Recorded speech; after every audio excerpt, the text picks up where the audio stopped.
Welcome, football fans, USFL fans, but most importantly, UFL fans? I don't know. We are here to talk about it.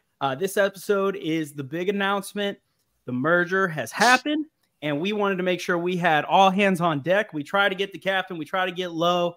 They got things going on, but we got the rest of the UFM here. We got Webb's co-host, one of the most important parts of Hammer Time, of the Maulers' entire fan base, Alex.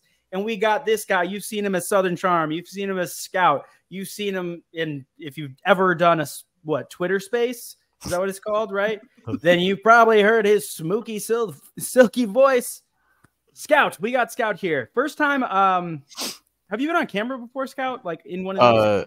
No. For like look at that. A fake football league, yes, but not for Twitter.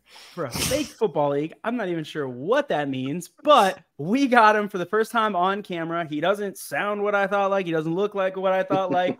It looks dang good. Look at him. He's even drinking out of the side of his mouth so he doesn't mess up his mic. Guys, how are we feeling right now? We've seen a lot of rumors. The rumor mill is spinning and spinning and spinning. All we officially know right now is that the merger has been agreed upon. The federal government has said, yes, we are allowing this to happen, this new corporation, this new league to form. That's basically it. And we got a start date, March 30th. So how do you guys feel? It's been a crazy day, man. The last couple of days, especially today. Today, the range of emotions, we cover this league every single day of the entire year. I talk to Ace and Alex basically every day, all the time. Ever since Alex joined, I'm talking to Alex as much as Ace now. And it was a long, and I'm not even getting paid by the league. And it was a long emotional day because you get tied to these teams. You really do. Shoot, I brought on, Ducky from the community. Gave me the bobblehead. I wasn't even there. I got Boogie's shirt on, and it's just a long, long day, man. Emotionally, it was just a long day, and I'm not even. It's not gonna. It's gonna change my life with doing this kind of stuff, but it's not gonna change my life what the rumors seem to be. Yeah. On a hobby level, not like an actual professional level. It's not gonna. You can still feed your family. That. Kind of thing. These people that are being affected have families. You know what I mean? Like a lot of them are in their 20s. They've got young families. Coaches, there's a lot of young coaches. They've got young families. It's just a crazy day. Yeah, but luckily we can all still feed our kids. I don't have kids. I'm pretty sure Scout doesn't, or we hope he doesn't. But rumors. We've heard a lot of rumors. Alex, when I say a rumor that happened today, what's the first one that comes to your head? 8 teams. 8 teams. Now that's crazy. So when we say rumor, we know there's a merger, right?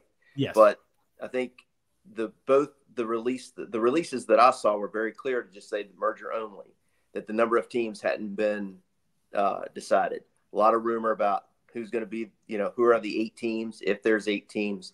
But I think, when I first saw that, naturally there was let down. To Webb's point, more concerned with the players, the coaches, the support staff, because it's really limiting the amount of opportunities that are out there for those guys. And I thought about how some of that swirl might be making them feel uncomfortable. But that was the very first thing that popped into my head. You talk about the sports staff? You talk about the sports staff, right? And we talked to Sue Hillman. Yeah, we talked to Sue Hillman, right? And she had an assistant who was a younger guy, probably a little bit older than Scout. And that was his way of getting into the industry.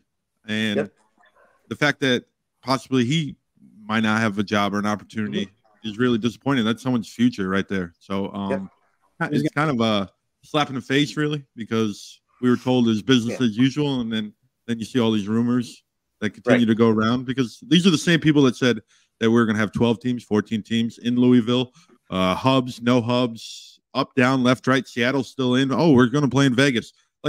There are rumors everywhere. And these people are still spouting on it, so you really don't know about it yet. But what do you think, Scout? We'll give you your debut. Yeah. About the support staff or about just something? Anything, Scout. Go for it. Listen to that voice. We asked him if he's going to do voiceovers. Yeah. So one thing that I saw, and I really hope it's just a rumor, is that Russ Brandon would be the top executive at a thing, and I wanted Moose to be it. So that means that Dale Johnston, like, he's probably, like, who knows if that were to be a thing. Obviously, rumor mill time. But yeah, that was one thing that really flew off the page. Obviously, we saw the other stuff with the support staff and all that, but I saw that like right after the 8-team thing came out, and I was like, wow. But yeah, because all the same people that are reporting the teams and everything, they said that the USFL was in charge, and like this was basically a USFL takeover of the XFL, and now today the story is completely switched, and there's rumors that it's only 3 USFL teams or 4 USFL teams, and it's not a takeover. It really is a merger, or it's an XFL takeover where they control. So, and then being in charge of the league is the XFL guy. That's the final straw where that's who won, right? Maybe, or maybe Moose Johnston didn't want to be the head of the new league. He did it for 2 years. And I think when we saw him at the championship this season, it seemed a lot more like he was more stressed than he was season 1. The world's strongest handshake. I say it every time. He has the biggest, like, just most calloused hands that I've ever felt in my life. Every time I shake that man's hand, I'm like, my hand's gone. It's just encased. But, you know, they always show those graphics. A president at the beginning of their first term to the end of their presidency, how much it ages them. I'm sure being the president of a spring football league, with how inconsistent spring football is, with how fluid it is, with how you just don't know if you're going to have a league the next season, I'm sure it's pretty stressful. And he might not want to do that, you know, especially right now. He's doing games. He's commenting on NFL games, which he's one of my favorite. I mean, maybe he just thought, you know, I don't really need it, and pass the baton. You know, the merger, he saw an out, and he said, I'm gonna jump ship and let them take the wheel. I don't know. I actually thought the same thing today. Yeah, I really did. I was like, you know, just because it's not him doesn't mean that they chose a different candidate over him. Right. Like, maybe that wasn't what he wanted. Maybe he wants to go into, you know, commentating and different things like that. Maybe this has been, you know, something that he wanted to add to his resume, but he doesn't want to continue doing long term. You know, well, there were rumors during the season that he wanted to be an NFL GM. yeah. Maybe he got his that experience. would be cool. Yeah. And now he's like, all right, it's taking up too much of my time. I can't progress in this. I want to be a GM. Yeah. And as a New England Patriot fan, I would love to have a new GM because of, you know, after 23 years of Bill Belichick, I'm ready for Moose. Maybe he comes in. He's a UFL GM. Who knows? that would be cool. And to add to I mean, you know, you can get enough people to invest. Why not? To add to all that, also, didn't he go up like 2 rows in like the Fox commentator tier list or whatever? Like, I'm pretty Yeah, sure. I think don't know. Tom Brady's coming. I think Brady's 1, Olsen's 2, right? So Yeah. Moose is 3 right now. Yeah, but I thought it was crazy because like before the USFL, like, I'd known of him because my dad was like a 90s Cowboys fan. But Me and Alex now feel old. Thank you. yeah, Like, I remember everybody's him dad hitting. was like, you know, the Cowboys were the only team that was on TV back then, so I rooted for them. well, My dad said that before he found the Vikings. to shorten it, basically, Emmitt Smith, Florida Gator, my dad, Gator fan. Long story. Anyways, but then I met him like randomly in Birmingham in the first season, and then now I've seen him everywhere, like Fox, USFL, all this random stuff. So I totally see, like, I wasn't really thinking beforehand, but I totally see that his passion or his enthusiasm could be apart from the league. Yeah, I mean, he really is one of my favorite commentators. He really is one of my favorite commentators. He knows the game inside and out. He works well. His voice isn't, you know, Tony Romo sounds like he smoked a pack a day for 20 years. I like Tony Romo, but like, it's a harsh voice. So he's got a great voice for it. I get that he would want to put more time into that. You know, I just hope with the new league, we have Joel Klatt. I need Joel Klatt. He's my absolute favorite. Oh, I'd be so upset. Hey, you guys really want to I'll tell you my age. I saw Moose play in college. He was at Syracuse. Saw him play against Virginia Tech. And I think I did too. I was like 2.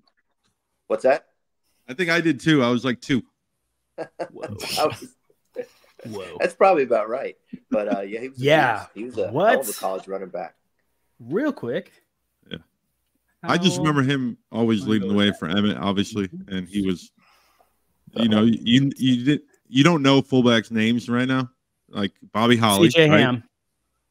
You know very select few of them, but he was one of them that you always knew. And he was always in the Pro Bowl. So, or if they were going to the Pro Bowl because they were in the Super Bowl so much towards the 90s.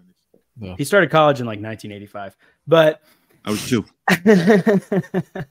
But something that is very interesting. So we've been talking about rumors. There's been a lot of rumors today. Tons. We saw 5 XFL teams with 3 USFL teams. We saw 4 XFL teams with 4 USFL teams. We saw all this crazy stuff. We saw people saying these are the 8 cities that will have teams. We saw a lot of that stuff. Now then, Matt Mangle, who is a great friend of the show, especially of Hammer Time, he is the punter for the Pittsburgh Maulers. He went and he posted, kind of got on his soapbox, and kind of called out all of the news sources that are out there, right? And he said, you just keep saying per source to get clicks. This is affecting people's lives, all that stuff. And now I was going through because I was trying to find that list of the 8 potential cities that they're saying the new league will have home in. And a lot of those tweets have since been taken down since Matt Mangle posted that. So I like that he posted that. He put people on blast. He said, hey, this is real life. You know, you're looking at football, you know, you look at the NFL and you think fantasy football, betting, all this stuff. It's easy to just put players to teams and numbers, but they go home and they're real people.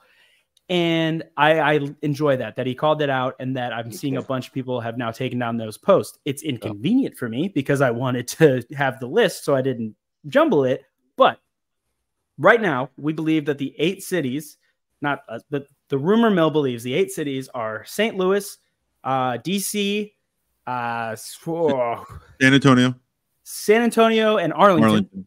Yep. For the XFL. And then that the USFL or XFL would be Houston, that Houston is the 5th city. So not sure if that's Roughnecks or Gamblers. Then there would be Memphis, Birmingham, and Michigan. I'm much easier on the USFL side. But does it feel like it's a step back, or does the fact that Redbird Capital, they apparently are putting out some rumors that they have owners possibly who would want to take over the teams? Does it feel like, okay, yes, you're losing literally a whole league, right? You're going from 2 8-team leagues to 1 8-team league. But if you were able to get a home stadium for each with an owner, that it would be a step forward or a step backward if that did potentially happen? To me, I go back to the losses the XFL incurred last year. And they were huge. And it was the home stadium. 60 million. It was the model, the practice hub, and then you fly out to your that doesn't work. I mean, they proved that's not going to work. So if they put teams in home cities, that's fine. But something about the model has to change. Maybe the guys actually live in the city and you practice in the city and you have to go get – maybe that's a better setup for them. I don't know. It doesn't seem like it would be. But, again, just to touch on another point, Ace, Matt Mingle's DM, it's kind of a wake-up call to me too, like calm down. I wasn't posting. I don't do that. I might like Webb's post, but that's about it. But, they have announced that these leagues are merging. That's it. So we've seen it, to your point, to Webb's point, to Matt's point, sources and this and that. I'm not ready to jump off the bridge just yet. Does it look good? Are we seeing anything that looks positive for a 12-team league, which is my personal preference, hub model? No, haven't seen anything like that. But who knows? I mean, we haven't seen anything official. I agree. Scout, what do you think? I know you're all over Twitter. I actually went to go look for those tweets because you said you were going to have another tab open for Twitter. And I was like, you know what? That's a good idea. So I know you're all over Twitter. You see all this stuff. You're better at it than some of us who, are old. Who work like 9-hour work days or older. What are you thinking? What are you seeing? And do you think it's a step forward or a step back if you were able to get, let's say, owners and stadiums in all 8 cities? I think there's an element to everything. And yes, that I do think in general it's better than it was previously. I think the USFL's model was not going to last very long. Like not having franchise owners, not having a consistent like leadership locally. I'm not sure if that would have lasted that long. So I do like the idea of potentially having franchise owners, potentially making it into a franchise aspect. And then you can make it more profitable in future seasons by having like a franchise expansion fee or having a like different things like that for making the league profit and making the teams themselves profit. Because I know like I guess the USFL, it was like they paid the cities or whatever, but the team itself did not become more valuable depending on that production. And I think the point with like Redbird and everything is that some of those XFL teams are going to be in better markets and they're going to have more potential growth. It's the same thing with like if they chose Michigan over Pittsburgh or Philadelphia. You have a NFL stadium that's willing to open its doors for you.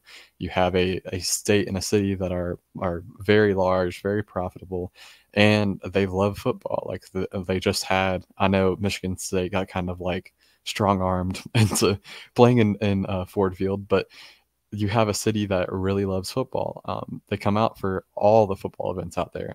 So I think it's definitely going to be a shock. Like if New Jersey, I think New Jersey would be the one that I would hate to go, because they have the Herschel Walker connection there. They have the Cavante Turpin in the first year. But if a huge brand in USFL lore goes out, that would be a sad day. So, dang, Webb, what do you think? Step forward, step back. Well, impressive. It's obviously a step forward if they have potential owners, because for the long-term growth, I'm still stuck on that half the league is disappearing. What the rumors are. That's the worst part right now. Would disappear if that happened. Yeah. And to kind of go back to, I'm starting to think Fox is trying to pull out of this a little bit. That's just my opinion. As many of you guys know, Alex and Scott weren't part of it. We were part of Fox for a little bit. We were working with Fox. And what did they tell us when they let us go a year ago? They said budget cuts. Budget cuts. They got a new financial officer because of the economy. They got a new CFO, and he literally was like, "How did you even get the budget to hire these guys in the first place?" It's like, spring football isn't that profitable. How are you able to put together the amount of money that they, were splitting up with our network and giving us? They're like, how are you able to get this in the first place? They're like, this is done.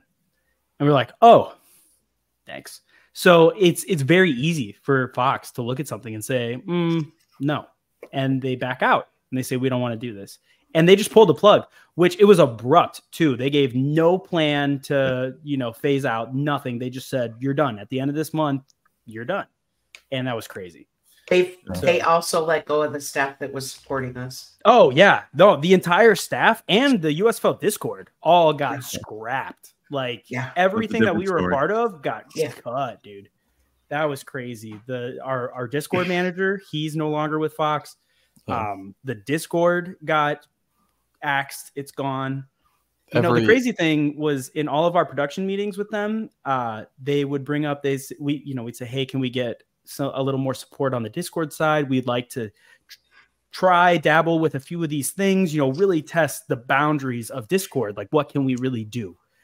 And he kept telling us, he was like, oh, right now, a lot of our Discord stuff, a lot of our staff are working on Crepopolis.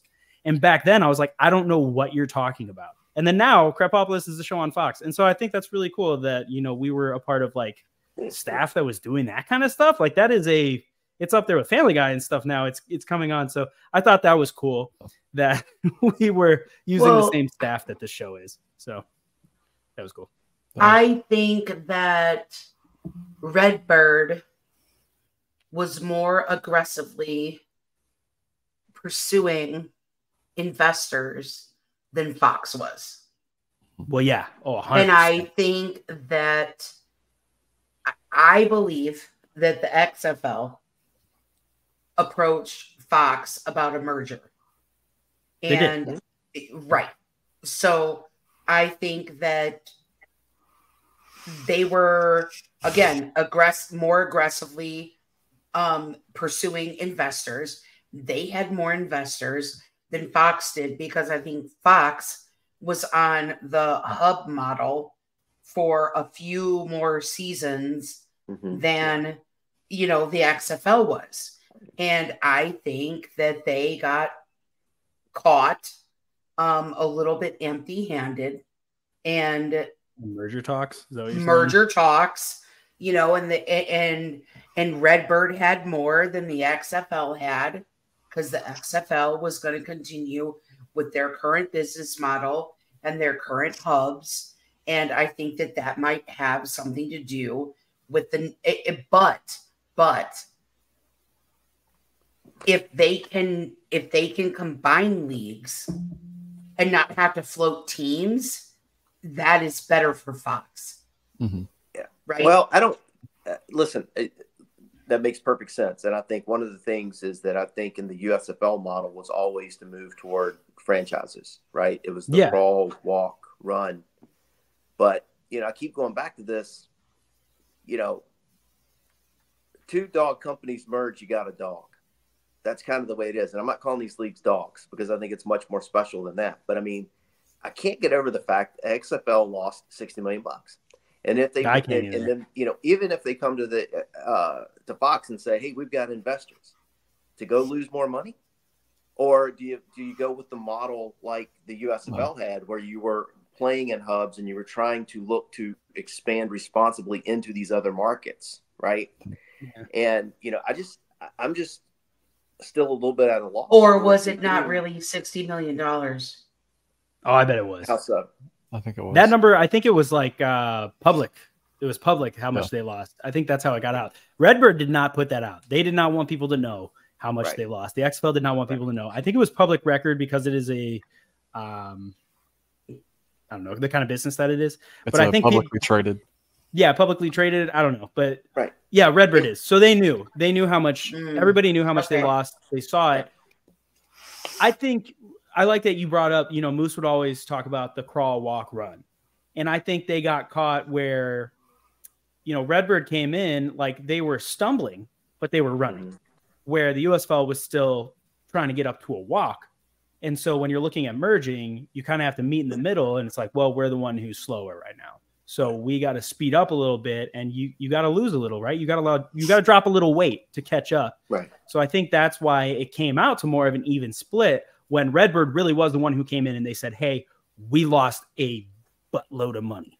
Yeah. Like, we need the USFL. Yeah. And the USFL said, oh, we don't really need you, but we'll talk about it. But then once they got into the talks, they realized, okay, the markets would be nice. Like, how do we make this as profitable as possible right now and justify axing 8 teams of jobs and players' jobs, And there are owners that will take a risk at a franchise too. I mean, that happened in the first iteration of the USFL. They had guys with deep pockets who said, with all of our investments and everything, most of them had deep pockets. Some of them didn't. Yeah. But, we'll take on a team and, professional sports and the glory of it. So, I mean, they could have some deep pocket guys out there that we don't know about in the cities that are, rumored to be cities where teams will end up. And then, of course, everybody wins. Redbird has somebody to take some of that risk away from them. Same for, let somebody else fund the deal a little bit for Fox too. So, I mean, I get it. Ultimately, moving to franchises is the way to go. I'm just not. I think we need more details, guys. I think ultimately, 100%. Absolutely. Really make a judgment once we know actually what happened. Also, yes, crazy random thing, but about and like to add on to this point, we are a little bit apart from it, but so the Discord.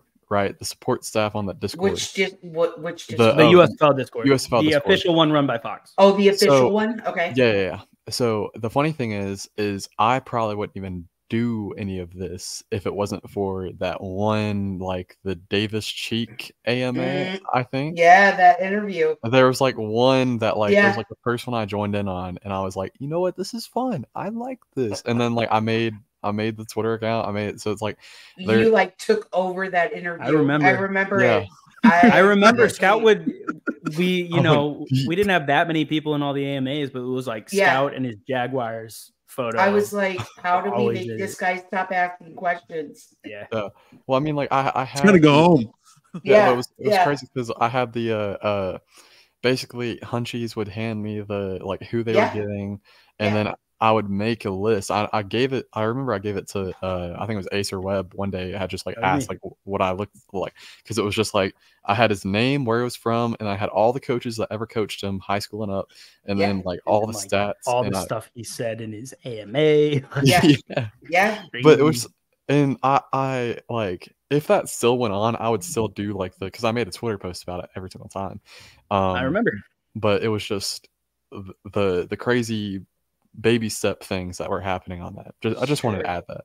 So it was, I mean, it kind of changed our whole network. We became more professional. We really worked on our website. We were doing all this stuff. I started doing graphics. The Discord is and the entire reason that I got into graphics. Yeah. So that was cool. I still do it as a hobby. I'm photoshopping people's faces onto things and stuff still to this day because I think it's fun. But yeah, I don't know. Isn't it cool? The spring leagues, they just change lives. Like, I'd never know Alex. I'd never know a man who lived in another state like that. I wouldn't know Webb.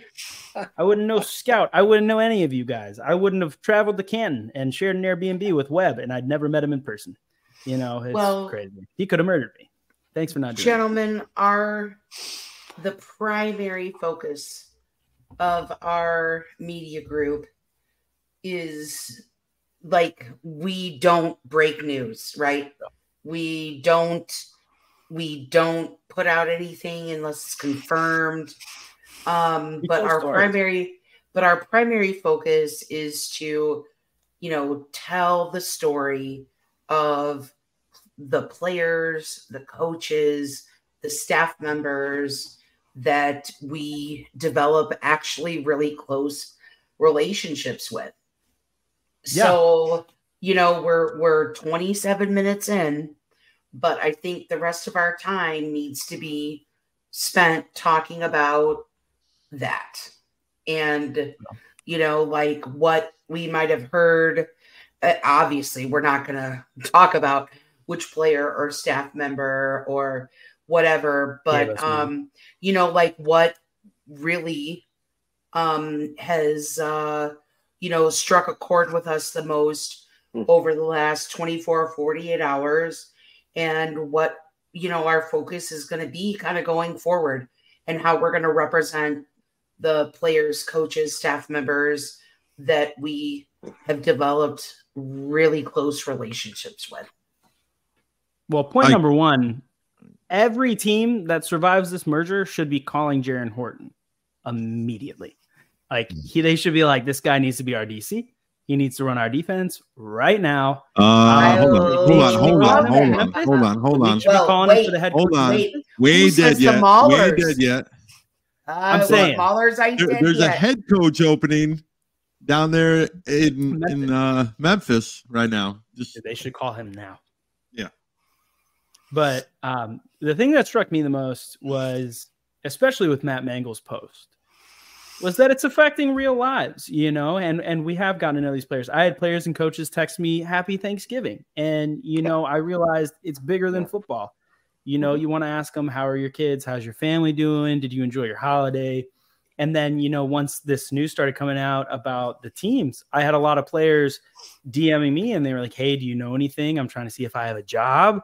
And I have no answer. I don't know. And so that's really upsetting that they literally are just losing their job. And I'm sitting at my job, right? I'm not losing mine. So it was just upsetting. It was really upsetting. So even if the Gamblers were to survive the merger, it still sucks. And I'm still upset. Like, it doesn't matter. if the team survives, and then it's not even going to be the same team. You know, a lot of the coaching staff turned over. There's going to be a 90-person training camp possibly that we're seeing. The rumor mill is pushing out that there's 90-person training camps. So who knows who's going to be on the teams? It's not the gamblers that I know. It's not the gamblers that I have a bunch of signed things that I've really cared about these players, and I interviewed them all. And so it's upsetting. I feel like I've lost it. I really appreciate you being on the show tonight, because I know that like you didn't want to, because I did not. I was very upset. A lot of this news has been really upsetting for you, and Webb and Alex as well. You know, because you guys take all of this very personally, and you love your players, you love your team, and so I appreciate you guys, Sure. you know, recording tonight, if nothing else, just to represent the teams and the players that have, you know, you've really grown to have relationships with and mean so much to you. We say it all the time on Hammer Time.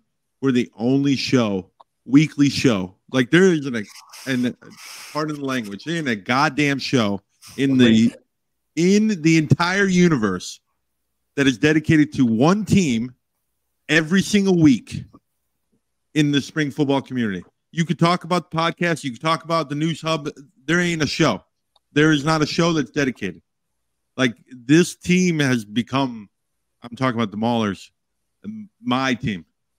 Like I don't play for them. You don't work for them, right? I don't work for them. I suggested one draft pick that got drafted one time. I will. That's he's in the NFL, so it really doesn't count. But so you saw talent.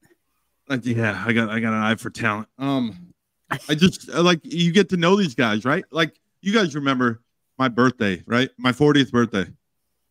My wife reached out to Boogie, and Boogie got the whole team. And then when I say the whole team, I mean the whole team to wish me a happy birthday. And I do this on video. Like I have and it's mixed in with my family and everything, because they basically for the last year and a half, they've been part of my family. Like every week I talk about those 50 guys and plus the staff and everything. Like, oh my gosh, I wish I had the picture of you with the D-line. That I could from Canton that I could pop up right now. And they called me over. They called me over. They did. It was wild how many Maulers. Ace knows me. Like I'm very. I know it might not seem on camera, but I'm very quiet. Yeah. I'm an introvert person around people. And remember the time like they were scrimmaging the Generals, right? And we were there, and the ball goes out of bounds, and you know it's getting intense. Trey Walker turns around, oh hey Webb, and daps me up in the middle of the scrimmage and everything. He broke a fight up. Players run away and he turns around. It was absolutely crazy. Like it just these guys became like part of my daily in and out life, and it just sucks, man, because it seems like it's a corporate decision. So and if the Maulers survive, there's someone, the gamblers, right? I know your Stallion Scout are going to be probably in there, but some of the Maulers will survive. They will. I understand that, but it's not the same because it's not this right here. I get you. It's not this. This is just it's something special because we talk about it every time if you watch Hammer Time. We talk about culture all the time, and like we were part of the culture. Like hell, we got 2 interviews on Sunday, with 2 more players. We're basically going to get the entire team interviewed at one point. Except Ruben Foster. Here's the deal, though. Everything you said rings true. Yeah. But remember this. They can never take it away from you.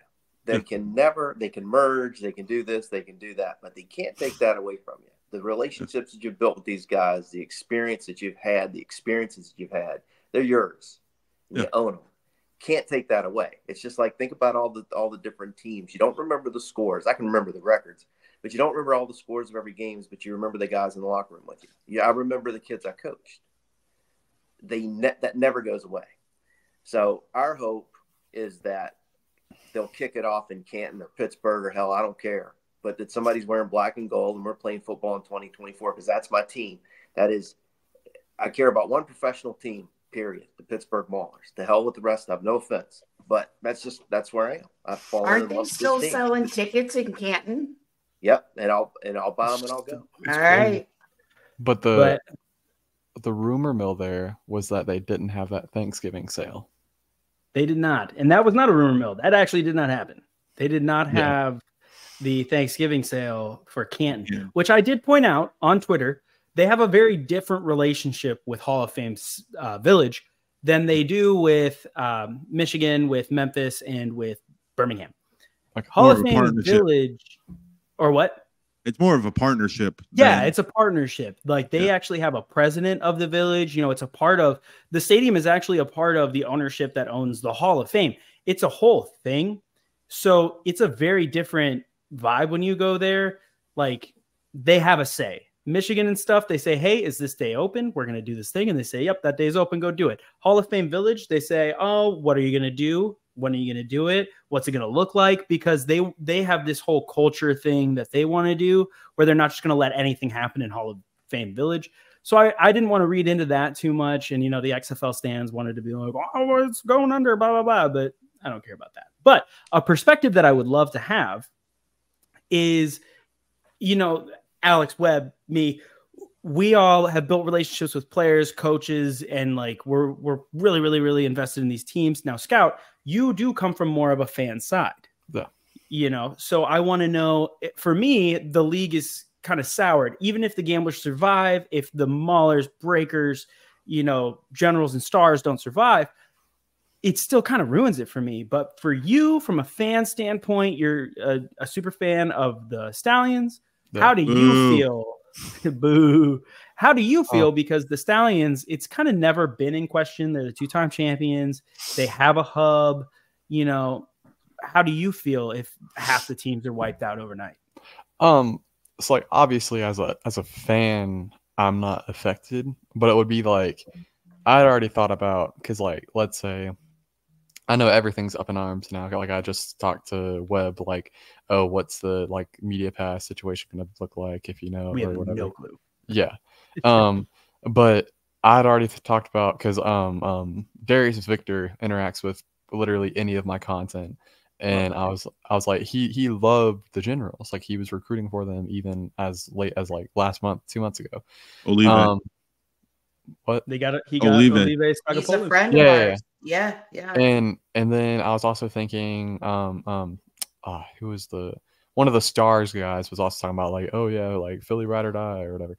And so like from a Twitter fan perspective, it does change things, but like I was really impressed. Obviously, I have the giveaway USFL shirt on from the season ticket sale a couple weeks back, but I was really impressed because like after the game, after every single game, and I know like this is like my mom has told this story so many times. I don't think I've ever told it, but it took me all 10 games plus, or all 6 games plus the playoffs or whatever, to get a picture with Magoo. I got everyone else like multiple times, and then in the playoff game, I wanted to fangirl and just get a picture with Magoo, right? But then that was like a completely different, because I was still connecting like football player with fan. But then when they had CJ Marable and Marlon Williams at the season ticket event, it was they were just like in regular clothes, and like they were like having a conversation with you, asking you about them. Like I think Marlon asked me more questions like, oh, like how was y'all's drive? How was like, and I was like, you played at UCF, right? but it's so crazy. I think that there will be more connection now, because like the USFL and XFL combining is probably a better thing for a fan than anything. Like that's a crazy thing, I know, but I think it'll be better in the end. No, I don't think you're wrong. And oops, I can't hear you. But I like that perspective, to where, you know, we obviously see a lot of the people in the community posting, and the Pro Football Newsroom, USFL News Hub, they kind of have sides that they've chosen, and you know, they do. PFN does interviews. I don't think News Hub does interviews. I don't care what they do, but we do interviews. Newsroom does interviews, and we get to know these players. So we take it much more personally, where I love that you're talking about. Yeah, but then the average fan, they're Alex brought it up earlier. If they do have these 90-man training camps that are rumored, that's a better product. You're getting the best of two 18 leagues. So 16 teams, and you're condensing down to 8 teams. You're getting a better product. You're getting, higher talent on each team. Who knows if now you're combining, let's say ESPN, Fox, and I think NBC might be out, but let's say you're combining ESPN and Fox, you're getting all those announcers. You might have a better product. So for the casual fan, it might be better. And then if they're going to games, and it's in their home market and they get to see the players afterward, the players are leaving in their street clothes and you get to hang out afterwards and say, hey, can I get a selfie? It could be a better fan experience. I think it is a little harder for those of us who just really put a lot of our soul into it. And so it's hard for us because we come on here and we're like, screw this, screw them doing all this. But the casual fan is probably like, this is really cool. Yeah. And so it's a hard juxtaposition to kind of put into perspective, especially for people like us. But yeah, for the casual fan, it probably will be a better product. They will have better fan interaction if they're in their home cities and if they have a local owner. That's a much bigger thing. So I appreciate that. I appreciate that you brought that up because I hadn't necessarily thought of it that way until literally right now, because I was just really angry. Like KB said earlier, I told Webb I didn't want to do this. I didn't want to talk about this because I was just really upset about all the stuff I saw. And especially after Matt Mangle's post, I was like, why would I want to go add to the rumor mill? I was like, I don't want to be a part of this at all. But we're not. We're talking about what's happening. We're talking about how it actually affects people. Talking about how it affects the players, the coaches, and the fans. So thank you for bringing that perspective into the conversation. And to Matt Mingle and all that, the way players are handling it on Twitter seems exactly like split down the middle of there's a USFL handling example and there's an XFL. I saw Cody Latimer a couple hours ago said hey, if Orlando is one of the teams that gets X'd, where should I go? And that is a completely different tone, completely different question than I know Sternberger was asking some questions and Jamar was asking some questions. And I think it's I think one of the things there is that the Jamar Mark Thompson beef has made all these guys more active recently, all the Stallions guys more active recently. And then now we're getting to see their voice just raw come across the screen. So but doesn't that just mean that nobody knows? Oh, for sure. They don't. Right? Nobody knows. Nobody knows. There's a big thing right now. Is it going to be a draft? Are they going to be free agents? Will they get to choose where they get to go? Will they get picked? A dude might live in St. Louis, but he was on the Memphis Showboats, but then he's going to get drafted to the DC Defenders. So he still doesn't get to be near home. We don't know. Is there going to be a draft? Is it going to be free agents? The USFL had a union. The XFL voted against it. They don't have a union. So the XFL players who are on teams that might get axed, are their situations going to be different than the USFL players whose team gets axed because they're under a union agreement? They have things in writing that protects their jobs. Yes, a contract that protects their jobs. The XFL players don't. How is it going to affect them? So there's a lot up in the air, and I don't know. I'm glad people are deleting their tweets. I don't love that people are just throwing rumors all over the place. So this might, cap the show. I got one thing to cap after. I never thought that I would quote Mark Thompson. Yeah, baby. The mind of Mark. You gotta love the mind of Mark. Never thought I would quote Mark Thompson. However, tonight he tweeted, "Be careful who you trust. Salt and sugar look alike." I like that tweet. Webb commented on that tweet. That is what I was trying to get Mark to. I would say, because again, there's all kinds of people out there tweeting like they're, like they are the authority and they have insider information, and I don't know that they do. Yeah. So that would be my recommendation. Be careful who you trust. Salt and sugar look alike. I feel like our relationship with Fox, the fact that we worked with them for a while, it really did help us. We really reined people in. Remember how Lowe used to tweet and how different it is now? Like, it really helped us rein in the fact that we were like, hey, we can't throw crap against the wall and see if it sticks anymore. We have to wait, and we have to go with the real news. And it made us a little more patient. And I think it helps that people now, there's a lot of people out there that they're just trying to get the clicks. They're trying to get views. And I get it. We're trying to get views too, man. We want everybody to watch the show that we can, you know, monetization on YouTube and all that cool stuff. But we're not willing to sacrifice our integrity for it. And I appreciate that about UFM. Well, didn't Matt Mingle say that too? Yeah. And like Matt Mingle said, you know, be careful who you're believing. Yeah. Because it's all for clicks, it's all for engagement, and we're just not about that. And I'm proud of that. And at like, some point today, I just stopped going on Twitter. I was like, nah. With all the like impressions and all that, and I know like y'all give me crap about like this. You just got monetized. Yeah.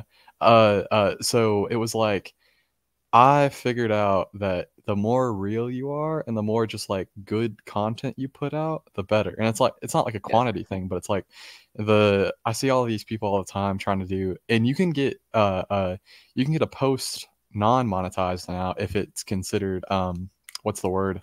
Like spam?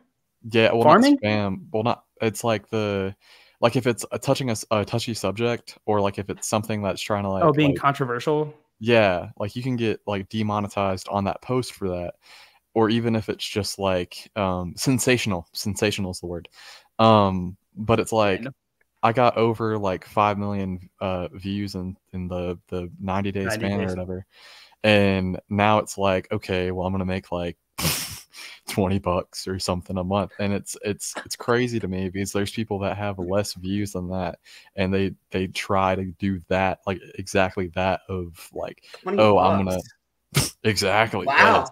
I thought it was like 32 cents. like $20. Good job.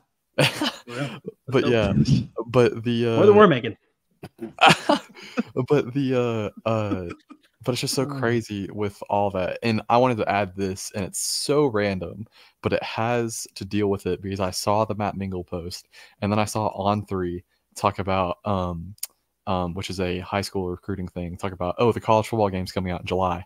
And then somebody quoted that and said, like, I've been covering this, and EA has made it clear for the past year and a half that they'd release in summer of 24. But there's these huge companies are posting like certain things just to get instant try and farm clicks. Yeah. And it's annoying to me because then when the huge companies do it, then the smaller brands do it, then the smaller people do it. Dude. It is crazy. Suddenly now, every time something happens in the NFL, one person will post it, and then you will see 7 different accounts that have like 10, 20,000 followers post the exact same thing, worded a little bit differently, and with just enough of a different photo to say that they didn't just plagiarize. And it's absolutely crazy. You got JPA football, you got ML football, you got Dov Kleinman or whatever his name is. All of those accounts are the exact same account, dude. Yeah. They're all identical. The fun thing is, like, MLF and JPA were both like this very niche when they first started. Yeah, like without a face. Yeah, JPA was like, I remember, because I'm pretty sure, I want to say Japan is the J, like, or that used to be what it was, because I remember the first time I saw them was the 2018 Japan US under 18 bowl or whatever. I'm not entirely sure on that, but I'm pretty sure. I don't know. That dude's interesting. All right. Well, Webb, what's your final point? So we're at 50 minutes. So the news today was that the USFL will never be the same, right? That's basically what we got, right? I want to go around the room real quick. The one moment that you're going to remember over the 2 years. Go, Scout. You're the youngest. You go first. About the USFL. You could take the easy route. You got the stallion. Oh my God, it's so easy. Oh my Lord, the first game. So I went with my parents, right? We had no idea what was going on. Like my dad had talked about being a Herschel Walker Generals fan because he was from the South and whatever, like in the 80s. And we had no idea who any of these guys were for the most part. It was like we knew who Mark Thompson was because he was a Gator, but that's about it. And then it comes down to the wire. We're like, this is a fun football game. And I remember the entire away side of the stands because they sold, like that season, they sold the away side. They didn't sell the home side. And we're all saying like, run, because like there's a gap opening. And when he ran in, it was just like euphoria of like, I think that was the loudest I've heard Protective even until now. And I mean, I've gone maybe the when we beat Charlotte in like Legion beat Charlotte, maybe that was better, but Protective got so loud on that first game. And I think like, I know Daryl called it lightning in a bottle. I think that was exactly what it was. Because I remember I didn't even get on Twitter until the day after, and it was like everybody had posted about it, like videos, the stream, the clip, and that had just gone viral. But that first game, that first like when Jamar crossed the goal line, it was like, that was insane. And also like he was an unknown product at that point. Like he was the La Tech guy, but in the stands I had to like Google like facts about him because like obviously we don't have the who was it? It was the Clapper was there. What's that guy's actual name? Who was the old Cowboys coach? Jason Garrett. Jason Garrett was on the call for that game. But you couldn't hear him in the stadium, so Alex? Olive, scoop and score. Could have been a scoop and score. Almost in Canton championship game. Place was electric. I mean, it was magical, and that was the break we needed right there. And you figured we're charmed, and this is our season. And wasn't meant to be, but just that moment when he scooped it up, and when we thought we scored a touchdown play, that place was it was fun. KB. Oh, gosh. I think that it probably was the first championship because Ace was there. There were a lot of pictures. There were a lot of videos. He was super excited to be, be on the field. He really looped me in a ton. It just, as a mom, I think you are the most excited when your kids are excited. And, I mean, he wasn't my kid at that point, but like not legally, but he was my daughter's fiance, and we've bonded over the USFL and are working the our media group, and that was super, super special to me. Yeah. Mine is honestly, it's a lot like that. It was the championship, the first championship. And a throwback to a guy that we don't even speak to anymore, Angelo, our old New Jersey Generals guy. Wow. We were tailgating for the championship game. We like brought cornhole boards that we got from our Airbnb in Canton, and we were tailgating by Springstock. It's Summerstock by Summerstock, and Angelo and I were like, oh, we should go get our press passes. And so we walked over. And I can't remember her name, but this really, really nice young woman who worked for Darren. She like gave us our press passes, wrote USFL Network on it back when we were that, and it said, my name. And then she handed me the vest, and she said, "This gets you on the field." And I was like, "What do you mean?" And she was like, "Yeah, you could go on the field." And I was like, "What? Like before the game?" And she goes, "No, the whole time." And I was like, the adrenaline rush I felt. And, Angela and I were walking back to the tailgate because we had to walk over to the stadium.